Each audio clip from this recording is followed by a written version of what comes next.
Hello students and welcome to the एजुकेंट। Continue करेंगे अपने प्रीवियस ईयर क्वेश्चंस का नेक्स्ट पार्ट, जिसमें हम सीटीटी के सारे प्रीवियस ईयर क्वेश्चंस देख रहे हैं और हम जो क्वेश्चन करते हैं वो करते हैं शॉर्टेस्ट मेथड से। तो देखते हैं आज का पहला क्वेश्चन। निम्नलिखित में से 7.1 गुणा 3.85 3.85 का सबसे बटे 9.09 का सबसे अच्छा अनुमान कौन सा है, ये पूछा गया आपसे। तो अनुमान यानी कि अप्रोक्सीमेटली लगभग कितना होना चाहिए। अब आपको ये सॉल्व कर नहीं दिया हुआ, आपको सिर्फ इनके मान दिए हुए हैं डायरेक्ट। देखो 7.1 है आपके सामने, तो 7.1 किसके करीब है, 7 के या 8 के, 7 के या 8 के। देखो 0.1, अगर 0.5 से ऊपर की संख्या होती तो आप उसे 8 मान सकते थे, और अगर 5 से कम संख्या हो तो उसे आप 7 मान सकते हो। तो 0.1 है जो 5 से कम है, तो यानी कि पहली वाली डिजिट मैं 7 ले सकता हूं। सब में सारे ऑप्शन में मेरा 7 आ रहा है, तो यहां से तो आपका कुछ पता नहीं लगता। आगे देखते हैं 3.85 ये किसके करीब है, ये 4 के करीब है। अभी बताया था 5 से ऊपर है, तो 85 तो आपका 50 से ऊपर है, तो ये 4 के करीब है। तो 7 गुणा 4, तो जो 7 गुणा 3 वाले ऑप्शन हैं ये तो यहीं पर हमारे गलत हो जाते हैं। आगे देखते हैं बटे में क्या है, 9.09, तो 9.09 9 के करीब है बजाय 10 के, क्योंकि 9.0 पहले आ गया। 9 को मत देखना, 9 से पहले 0 आ रहा है। देखो ये वाला 9 के बाद 0 आ रहा है ना आपका यहाँ पे, तो 0 तो 5 से कम है, तो इसलिए 9 के करीब है, तो बटे में 9 आना चाहिए। तो 7 गुणा 4 और बटे में 9, ये है आपका पहले वाले ऑप्शन में, तो यही हो जाता है correct answer. This is the approximation of this number. Next question देखेंगे। 72 गुणा 28 बराबर 36 गुणा 4 ब्लैंक स्पेस दिया हुआ रिक्त स्थान। अब उसकी जो संख्या है वो क्या है ये पूछा गया, लेकिन वो संख्या क्या है पहले तो ये निकालनी पड़ेगी, जब भी तो आप बताओगे। तो मान लेते हैं भाई वो संख्या हमारी अगर x रही हो, तो इस x का मान मैं कैसे निकालूंगा कि भाई x के साथ जो चीज़ है वो इसके नीचे आ जाएंगी। मतलब 72 गुणा 28 मुझे दिया हुआ था, इधर मैं x छोड़ देता हूं, तो x के साथ वाली चीज़ें कहाँ जाएंगी, ये आ जाएंगी नीचे। 36 गुणा 4, ठीक है। 36 से 72 को काटोगे 2 बार खत्म, 4 से 28 को काटोगे 4 से 28 होता है, तो x का मान मेरा कितना आ गया 14। तो यहां पर मैं 14 लिख सकता हूं, ठीक है। यहां पर आपका 14 आना है।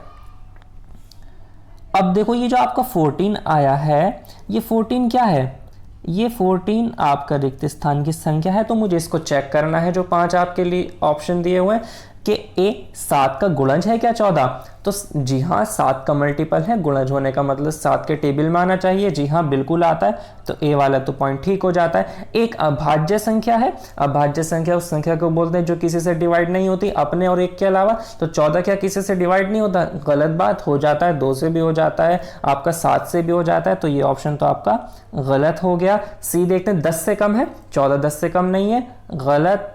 इसी के साथ एक सम संख्या है, जी हाँ 14 तो एक सम संख्या है, 2 से डिवाइड हो जाती है, ये ऑप्शन सही है। 56 का गुणनखंड है यानी कि फैक्टर है। गुणनखंड का मतलब ये हो गया कि 56 जो है आपका 14 से डिवाइड होना चाहिए, तो 14 के टेबल में 56 आ जाता है, डिवाइड हो जाता है 14 से, तो ये भी आपका करेक्ट हो जाएगा। तो ए, डी और ई ये जिस हाँ भी आए ये ऑप्शन आपका करेक्ट हो जाएगा, तो ये मिलता है मुझे सी में। तो इस तरह से आपका ऑप्शन सी इस क्वेश्चन का आंसर। नेक्स्ट क्वेश्चन देखेंगे। मान ज्ञात कीजिए। आपको कई सारी संख्या दी हुई, जोड़ना घटाना गुणा भाग आपको आता है, बस यहाँ ये ध्यान रखना है कि कौन सा काम हमें पहले करना है। एक आपने बचपन में एक रूल पढ़ा होगा, बोर्ड मास। बोर्ड मास BODMAS, इसका मतलब ब्रैकेट, फिर ओ से ऑफ, डी से डिवीजन, एम से मल्टीप्लिकेशन, ए से एडिशन, एस से सब्ट्रैक्शन। यानी कि इस सीरीज में आपको घटाना जोड़ना भाग और गुणा करनी चाहिए। तो ब्रैकेट वगैरह तो हमारे पास है नहीं, तो डी सबसे पहले है फिलहाल। डी का मतलब डिवाइड, तो डिवाइड का साइन आपका यहाँ पर आ रहा है। अब देखो 21 7 से डिवाइड हो रहा है, तो कितना आएगा 3 आ गया। पहले बाद वाले निशान ऐसे ही लगा लिए मैंने। अब देखो इसके बाद क्या आता है, एम यानी कि मल्टीप्लिकेशन। गुणा देखो 17.5 की 3 से गुणा करोगे 17 तो 51 होता है, और 0.5 की 3 से करोगे 1.5, 51 और 1.5 हो जाएगा आपका 52.5। ये हो गया। बाद में भी गुणा हो रही है, इसको भी सॉल्व कर लेते हैं। 3 की 12 से करोगे 36, और 3 की 1.5 से करोगे तो 1.5 जोड़ दो 36 में 37.5। इस तरह से कैलकुलेशन किया करो। अब देखो 52.5 में से 3 भी घट रहा है और 37.5 भी घट रहा है, डायरेक्ट घटा के बता देता हूं आपको। 0.5 से 0.5 खत्म, 52 में 37 घटाए 15 और 15 में से 3 घटाओगे तो 12। किसी भी तरह से जैसे आसानी लगे उस तरह से सॉल्व कर लो, आना यही है। तो ऑप्शन बी 12 हो जाता है करेक्ट आंसर। नेक्स्ट क्वेश्चन देखेंगे, गुणनफल 3001 गुणा 101 में से क्या घटाया जाए जिससे कि 3 या आपका 3,03,11 प्राप्त हो। तो पहले तो आपको इनकी गुणा करनी पड़ेगी, उसमें से अगर आप ये 3,03,11 ही घटा दोगे तो आपको पता लग जाएगा कि क्या घटाना चाहिए था जिससे हमारा ये आ जाता। तो पहले तो इनकी गुणा कर लेते हैं भाई। देखो 3001 गुणा 101 तो लिखा ही है, मैं दोबारा नहीं लिख रहा, लेकिन इसको सही करके आसानी के लिए कैलकुलेशन कैसे कर सकते हैं इसलिए लिखूंगा। एक आपको 101 के बजाय 101 को ऐसे लिखो 100 प्लस 1, कैलकुलेशन इजी रहेगी। देखो 3001 के आप 100 से गुणा करोगे क्या आएगा, 3001 20, ऐसे ही बढ़ा दो भाई, 100 से गुणा किया, प्लस को अगर मैं यहाँ पर चलो नीचे कर लिख लेता हूँ, ये अब चलो कन्फ्यूजन आपको कभी हो मैं यहीं लिख लेता हूँ साइड में। 3001 की आप 1 से गुणा करोगे तो 3001 आ गया बराबर, ठीक है, इनको आप जोड़ लोगे, 1 का आपका 1 आया, 0 का 0 आया, 1 का 1 आया, 3 का 3 और 30 ऐसे ही आ जाएंगे। हमने दोनों को जोड़ दिया तो गुणा कर आपका ये आ गया। देखो ऐसे आसानी से आप गुणा कर सकते हैं। अब इसमें से मुझे ये पार्ट जो है ये घटा लेना है, तो घटा लेते हैं भाई, 300 और 311, जो बचेगा वही संख्या वो मानी जाएगी जो आपको इसमें से घटाना चाहिए था। क्या घटाया जाए यही चीज़ आपसे पूछी थी, घटा कर देखो। 1 में से 1 गया आपका 0 बचता है, 10 में से 1 गया 9, यहाँ रह गए थे, कितने रह गए थे आपके भाई 11 थे, 1 उधर चले गया, 10 रह गए, 10 में से 3 घटाए तो आपका 7 बचा, ठीक है, 2 यहाँ बचा, 3 में से क्योंकि 1 जा चुका था और 30 में से 30 खत्म, तो 2790 ऑप्शन ए हो जाता है करेक्ट आंसर। बात समझ में आई होगी। और देखते हैं बिना टाइम वेस्ट किए नेक्स्ट क्वेश्चन।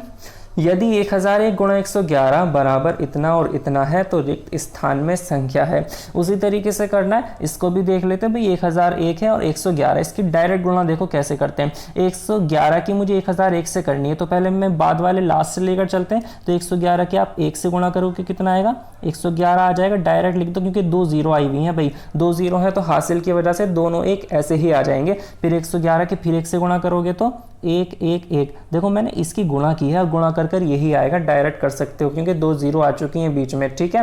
बराबर क्या दिया हुआ है मुझे, इसके 2 1 हैं, 1 2 3 4 0 दी हुई हैं, प्लस 11 के साथ नहीं पता क्या है, x मान लो तो 11x हो गया, तो मुझे x का मान निकालना है बस। तो मैं पहले इसमें से इसको माइनस करूंगा, इधर ला करके ऐसे ही माइनस कर लिख लो, ठीक है भाई। 1 1 1 4 0 है तो 4 0 में 1 1 में से सब में से घटाओगे तो वही आ जाएगा, और 11 में से 11 गया तो 0, तो यानी कि दोनों को घटाकर इतना आ गया, बराबर क्या बचा 11x। अब क्या निकालना है मुझे, x का मान निकालना है। x का मान निकालने का क्या तरीका है, इस 11 से इसको आप कैंसिल कर लो, 11 एकम 11, आगे कुछ नहीं बचा, 1 लिया तो 1 में नहीं जा रहा ना, नहीं जा रहा तो ना जाने की पहले 0 बढ़ाओगे, फिर 1 फिर 1 लिया तो 11 हो गया, 11 एकम 11। आपको ऐसे बात समझ में नहीं हो तो ऐसे डिवाइड करते हैं, ऐसे डिवाइड कर देख लो, तब भी यही आना है। जितना शॉर्ट करोगे उतना आपका फायदा, टाइम बचता है। तो x का मान 101 आया, तो ब्लैंक स्पेस में क्या डालेंगे हम,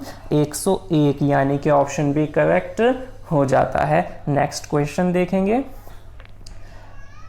1011 गुणा 101 बराबर 10 3000, यानी कि 1,03,000 माइनस 7 गुणा जो भी है उसमें आपसे संख्या पूछी है, क्या आनी है नहीं पता, x मान लेते हैं। अब देखो ऐसा क्वेश्चन मैंने आपको अभी कराया था, तो ये क्वेश्चन आप अपने आप कर सकते हो, प्रैक्टिस के लिए दिया हुआ है। आंसर बता देता हूँ, आंसर आएगा आपका इसका ऑप्शन ए। कैसे करोगे, स्क्रीनशॉट लो और बाद में अपने आप प्रैक्टिस करना। सारे के सारे प्रीवियस ईयर क्वेश्चन हैं, पहले आए हुए हैं तो आगे भी आएंगे, इतना कर लोगे बहुत फायदा होगा एग्जाम में, ठीक है।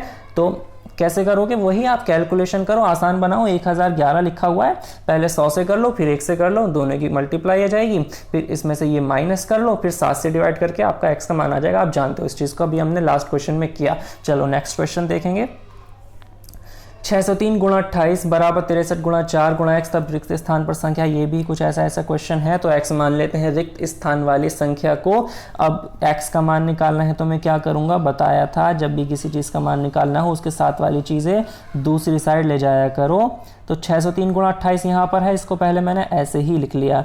ठीक है भाई, अब x के साथ क्या था 63 गुणा 4, तो x तो मैंने साइड में छोड़ा, तो इसके साथ की जो चीज़ें हैं वो नीचे आ जाएंगी। इसके जब भी गुणा में होता है तो बटे में ले आया करो दूसरी तरफ ले जाकर। अब इससे काट लो जितना भी कटता है भाई, 4 से अब मेरा 28 कट रहा है, 4 सत्ते 28 होता है, कट गया। अब 63 और 603 कहाँ से कटेगा, ये कट रहा है आपका 3 से भी कट रहा है, 9 से भी कट रहा है, 9 से काट लेते हैं तो 9 सत्ते कितना होता है 63, 9 से इसको काटोगे 9 6 54, 6 बचे, 6 और 3 कितना 63, तो 9 सत्ते 63 हो गया। 7 मेरे पास नीचे था, खत्म, ऊपर वाला भी खत्म, 7 से 7 कैंसिल, तो क्या बचा सिर्फ 67, तो ऑप्शन ए हो जाता है मेरा करेक्ट आंसर। नेक्स्ट क्वेश्चन देखते हैं।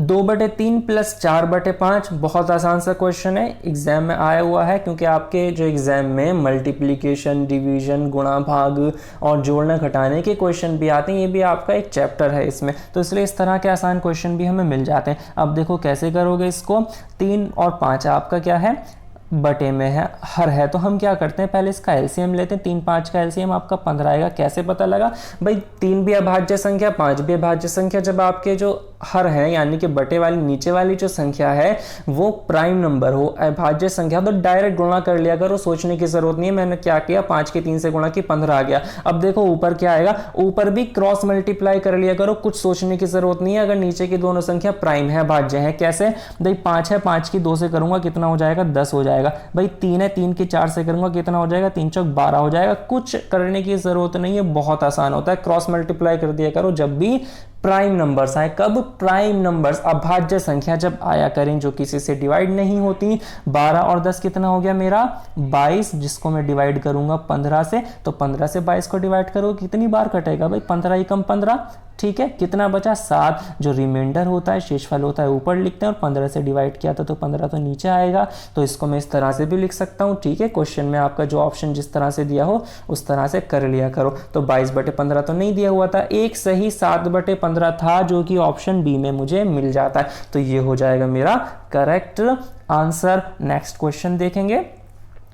509 और 3028 का योग है भाई, ये तो तुम कर ही सकते हो। 509 कैसे लिखोगे 509, 3028 कैसे लिखोगे, अगर तुम्हें ये भी नहीं आता तो क्या करोगे 3028 ये लिख दिया, ठीक है भैया, जोड़ लो, 9 8 हो गया, 17 का 7, 1 हाथ से लिख दो 3, 5 का 5 और 3 मेरा ऐसे ही आ गया। 3537 ऑप्शन ए है आपका। तो ये सारे क्वेश्चन आप कर पाए सिंप्लीफिकेशन के, जो कि सिंप्लीफिकेशन में क्या क्या आता है, गुणा भाग जोड़ना घटाना, ये सब चीज़ें इसमें आती हैं, आपको समझ में आ गई होंगी। बहुत आसान क्वेश्चन है, सारे आपके एग्जाम में आए हुए हैं। तो और इंपॉर्टेंट क्वेश्चंस के साथ मिलते हैं नेक्स्ट वीडियो में। आपको ये वीडियो पसंद आई है तो आप इसे लाइक करें, और अगर चैनल को अभी तक सब्सक्राइब नहीं किया तो सब्सक्राइब भी कर दें, क्योंकि आपका एग्जाम भी आने वाला है, आपके लिए वीडियोज़ बहुत हेल्पफुल होने वाली हैं।